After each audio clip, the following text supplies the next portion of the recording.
Olá, seja bem-vindo ao podcast Hare Krishna Brasil. Hoje a gente vai ler o capítulo 5, a gênese da história do livro A Essência do Bhagavad Gita, explicado por Paramahansa Yogananda e evocado por seu discípulo Swami Kriyananda.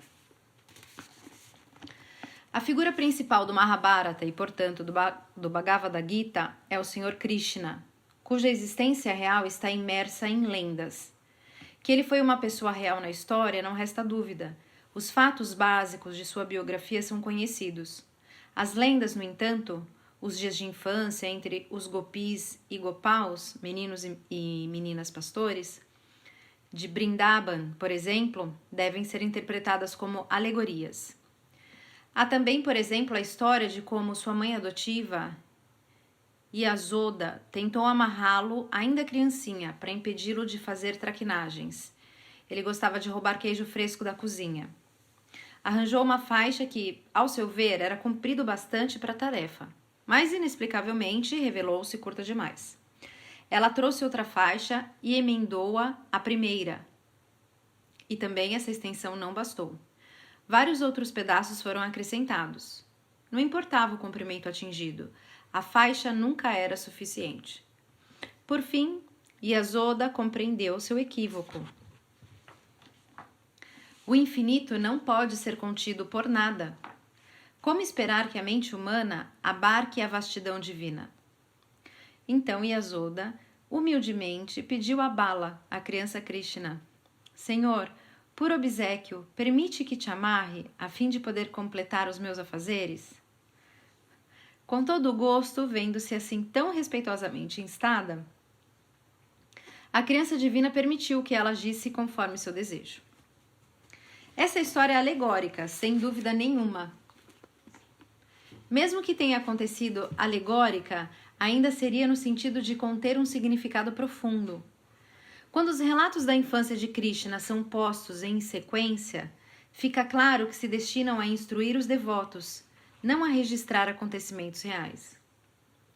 A epopeia inteira do Mahabharata é também uma longa alegoria.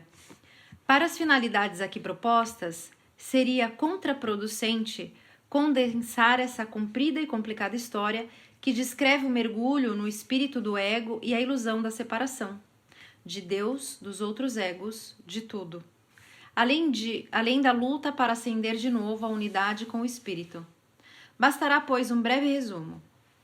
Os Pandavas eram a descendência de Pandu, os 3 mais velhos filhos dele e de Kunti, os 2 mais novos dele e a de Madri. As personagens principais da epopeia de fato existiam. Beda Vyasa teceu sua alegoria em torno de pessoas reais e eventos históricos. As figuras de segundo plano, porém, são fictícias. Representam qualidades psicológicas do homem. Pandu simboliza o discernimento, ou buddhi. O autor o descreve como de cor branca. Seu nome deriva de Pand, branco. Metaforicamente, o branco significa pureza. Uma inteligência pura revela um discernimento aguçado. Kunti, a mãe dos 3 primeiros Pandavas, representa o poder da serenidade.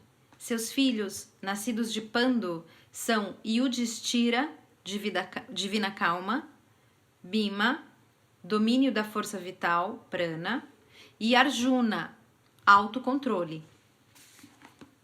Madri, a mãe dos 2 Pandavas mais jovens, que são gêmeos, representa o poder do apego à serenidade. A fim de entender que havia 2 mães para os 5 Pandavas, cumpre estar familiarizado com o simbolismo aqui presente. Cada Pandava corresponde a um dos 5 chakras ou centros espionais.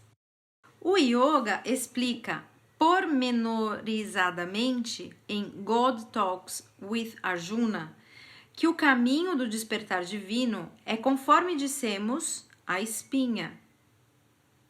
A energia penetra no corpo através da medula oblonga, na base do cérebro. A partir desse ponto, o espermatozoide e o óvulo, unindo-se, iniciam a formação do embrião.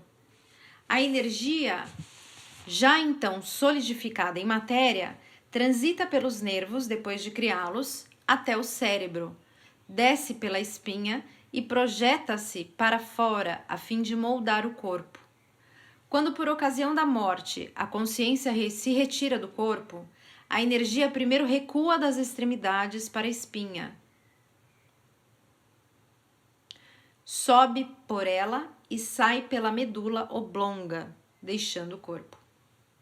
Durante o êxtase da meditação, o yogi, ou santo, como seria chamado em outras religiões, recolhe sua energia e consciência pelos mesmos caminhos.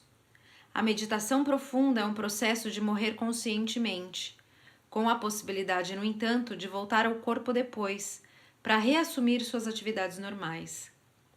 Como declara São Paulo no Novo Testamento da Bíblia, Paramahansa Yogananda frequentemente citava esta passagem: morro todos os dias. Enquanto recolhe sua energia e consciência dos sentidos para a espinha dorsal, o yogi procura fazê-la subir pela espinha até o cérebro. Nota-se uma curiosa diferença no cérebro entre o yogi supraconsciente, ou santo, e a pessoa mundana não iluminada. A medula oblonga tem dois polos, o negativo e o positivo. O negativo, Agya Chakra, acha-se na própria medula. O positivo, que reflete a medula, é o Kutascha, o olho espiritual localizado entre as sobrancelhas. O homem não iluminado regride quando dá morte ao sono negativo. Ele precisa cruzar o rio Létis, como o chamavam os gregos, as águas do esquecimento. Depois de algum tempo poderá, caso não seja de todo materialista, despertar no mundo astral e gozar, por breve espaço, em graus variados, suas belezas antes que os desejos materiais o arrastem de volta à Terra para reencarnar num corpo físico. As questões relativas ao gozo do mundo astral serão discutidas mais adiante. Por ora, preocupemo-nos com o caminho espinal para a iluminação. O yogi, capaz de concentrar toda a sua atenção no olho espiritual, abandona voluntariamente o corpo, que no êxtase profundo quer na morte. Pode-se perguntar: o olho espiritual é puramente simbólico? Não é real e constitui, de fato, um reflexo da luz da medula a partir da qual a energia desce à espinha por 3 nadis, ou canais sutis de força vital chamados Sushumna, Vajra e Chitra. O Brahmanadi é a espinha do corpo causal, assim chamada porque é o principal canal por onde Brahman, a divina consciência, desce para o corpo. O olho espiritual, quando visto com nitidez, é sempre o mesmo, um campo de luz azul escura, envolvido em um halo dourado, em cujo centro se destaca uma estrela de 5 pontas. A auréola dourada representa o mundo astral. O campo azul